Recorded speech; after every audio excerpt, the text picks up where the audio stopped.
Didn't think I was going to do a Cleveland engine build update today, but turns out I'm going to. As you can tell, we have some brand spanking new looking Cleveland heads. They're not brand new, these are actually the ones off the engine. They have been done by the same mob who did the engine, and I must do a huge shout out to them. If you're in the southern area, I really don't think you could find anyone better. I mean, if you know, there'll be a difference of opinions, but I can't fault these guys. They are the shit for me. They are the bee's knees, you might say. $1,200. You might go, holy crap, that's a lot of money, but look at them. Just look at how beautiful they are.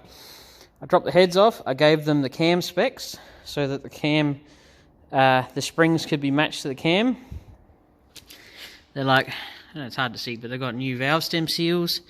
They have the guides in there are new, the valves are new, the springs are new, everything in the moving compartments of the heads are new.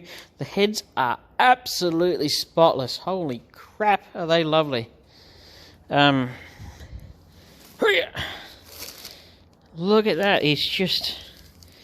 And they've got hardened valve seats to suit unleaded, because this, obviously you can't get leaded fuel anymore, and I can't be arsed dealing with that stupid, that stuff, your valve saver, whatever they call it, which I doubt if works anyway. But yeah, look at that. Look like brand spanking new. I just can't get over how beautiful it looks. And they faced the exhaust side too. They just, kill.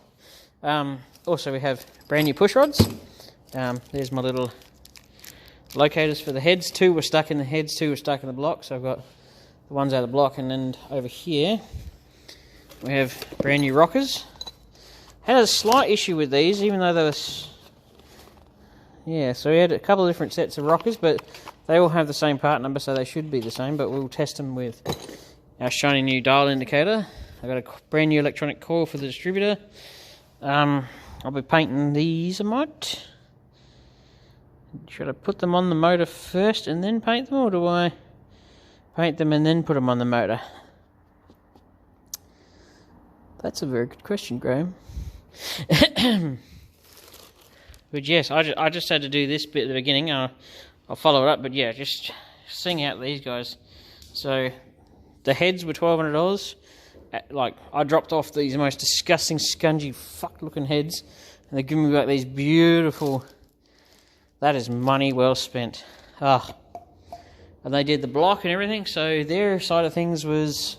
I think that to get sorted was $1,500, and that was $1,200, and then there was a ton of money spent on miscellaneous parts and things that I didn't get from them, but their bit of the things was wrap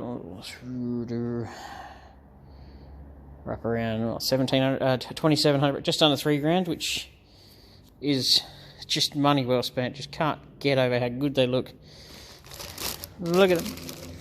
Oh, magnificent. I can't thank them enough. It's just unreal. It's just... I'm just in shock. Beautiful. But yeah, well, let's get them on and make things look pretty. So I'm just going to add in this my little bit into the video. Going, this is how you pick what cylinder heads are on the engine. Those little casting marks there, 3 little ridges. 1, 2, 3. Closed chamber head from a 302. If it's a 5.1 head from Australia, the ridge will look very similar, but there'll be twice the size, and there'll be 2 of them.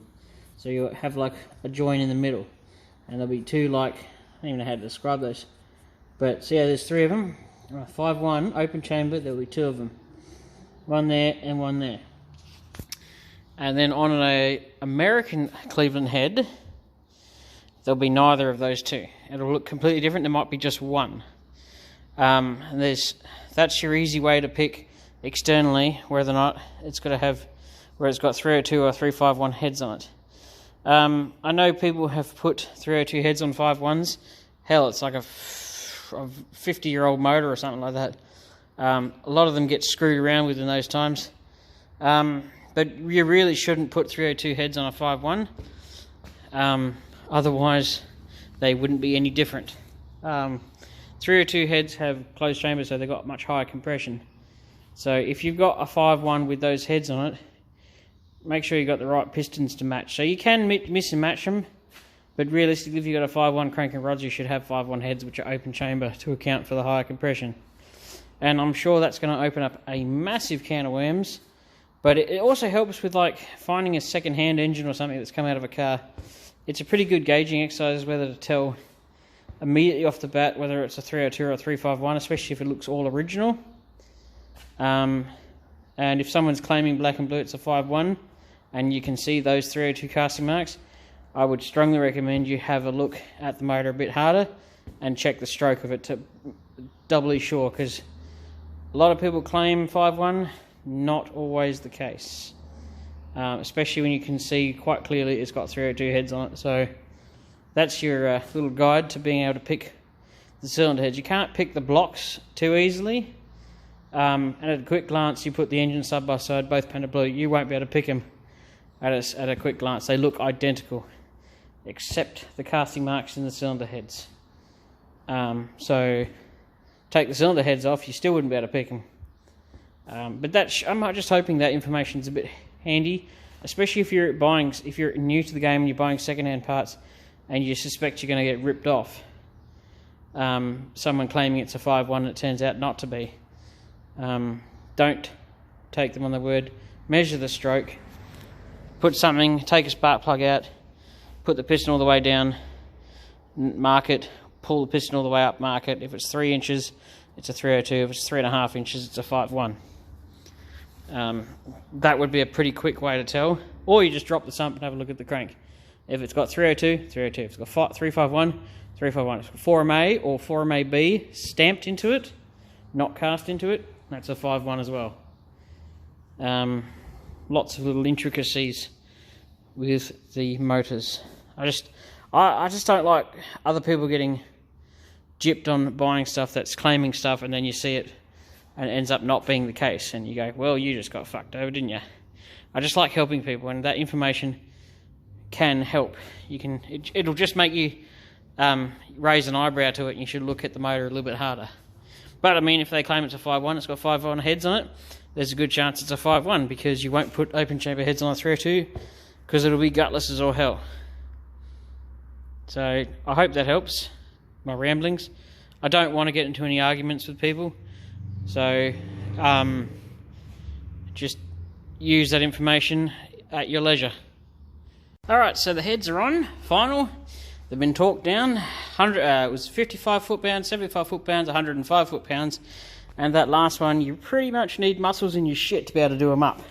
I don't know if anybody ever saw that old movie, Robin Hood Men in Tights.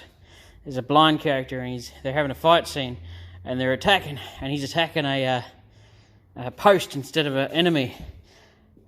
And he's like, he gets straight back into it. That's how I kind of felt after doing this. After doing them up, I was like, whoa, whew, feel weak in the arms now. So what I'm going to do is I'm going to stick my old rock covers on it. Surface rust, isn't it? You know what's funny? I actually put like oil on that so it wouldn't go rusty. Apparently, I didn't put enough on. See, some of it's good, some of it's not. Anyway, I put the shitty old rock covers on. I'll stick the old spark plugs in just to fill the holes. I'll tape up the exhaust. And all me lovely bits here, I don't really want to get them recoated in blue. Stuff me rag back down the hole, and I'll just fog the top half and the heads with some Ford competition blue, or it's called Old Ford Blue now. These are shit cans, but they seem to work. Look at the crap in the end of it. Bad design. But yes, so heads are on. They are so good. Yeah, well, we've got the engine mounts on, so it's almost a complete engine again. Yeah. Well, let's do the old paint it blue, and then I'm going to go home, I reckon. Alrighty, we've masked up the heads, masked off everything I cared about, made sure we didn't get any. See, it's lovely and clean in there. Masked up everything. It is dark, so maybe I missed some spots, but I don't think I did. Stuck the old covers on, a couple of bolts, taped up the exhaust ports, old plugs in, slapped the manifold. As I kicked that pot of thinners again, twice now. Masked everything up. I sat me. I bolted that to the manifold. I was like, well, no reason that can't go on the manifold, I guess. That's my brand new shiny adapter plate. Once again, bought because I had 50 of the things, but no bolts. I do think that the flow isn't going to be fantastic looking at all those directional changes and stuff, but, you know, and those are they're going to blow out eventually, aren't they? Oh well, it is what it is. And I got the one that wasn't drilled for now. I just want to get it up and running. Still got to get that plug in. How I haven't... I'll get there eventually. I mean, the heads are on. Yeah, it's starting to look like a motor. Do you know, it has been a long haul to get here. Oh... But, you know, I'm proud of it. I really am. Still got to do something about the trans, but I'm hoping that's going to be okay. That trans did not come from the same car this engine came from, so we're running the risk of, you know, potentially the same shit happening twice. However, there is a chance it won't happen because it came out of a different car. Also, got my dial indicator, and just for shits and giggles, before I put a head on, I just wanted to see if top dead center was really top dead center, and I tell you what, that 0 is absolutely the tippy top of that piston going up. I was quite surprised, actually. I was expecting the factory to be, you know, a little bit out here and there, but it actually wasn't. So I think all that's left is obviously inlet manifold gaskets, bolts, put all the rockers, the push rods in, exhaust on, put the plug in the back of the motor. God damn it, just do it, you idiot. Put a couple more, put my dipstick in, put my little doodad in here that goes here. But shit, that's almost ready to come off the stand and find its way attached to that transmission. I'm going to build it like I said this the other day, I'm going to build it an engine run stand. Run it in on the ground with its radiator.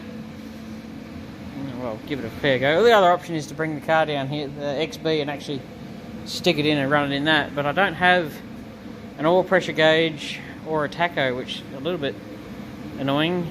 So I may have to buy those as well. But there's a wrap up of today. Heads are on, money well spent. It is looking fan-bloody-tastic. Yeah.